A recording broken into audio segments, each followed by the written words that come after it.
perlu kaya untuk mulakan simpanan emas. Okey, hari ni Atun nak ceritakan macam mana cara Atun mulakan simpanan emas Public Gold bermula serendah 100 saja.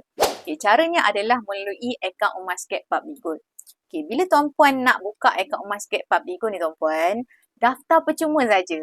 Dia tak ada iuran dikenakan. Okey, bila tuan-puan dah buka akaun, kena aktifkan akaun. Macam mana cara nak aktifkan akaun? Kena buat belian minimum serendah 100.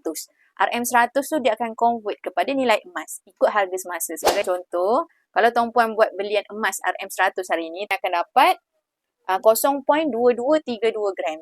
Jadi inilah amount emas yang akan ada dalam akaun Emasgap.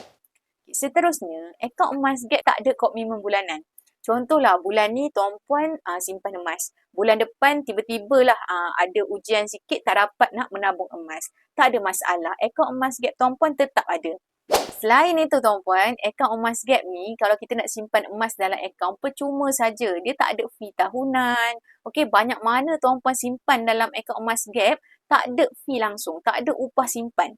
Okey, cuma bila tuan-puan nak keluarkan emas fizikal macam ni, contoh nak keluarkan 1 dinar macam ni, kena bayar gold premium. Berapa gold premium dia? RM10 saja. Okey, dia berbeza ikut jenis item emas tu. Jadi, tuan-puan tak perlu pun bajet beribu-ribu untuk mulakan simpanan emas. Boleh mula serendah 100 saja ataupun ikutlah bajet berapa yang tuan-puan mampu. Kemudian, konsisten saja simpan sehinggalah capai matlamat dan boleh keluarkan emas fizikal macam ni. Jika tuan-puan berminat untuk buka akaun Emasgap Public Gold, klik link di bio untuk Atun bantu.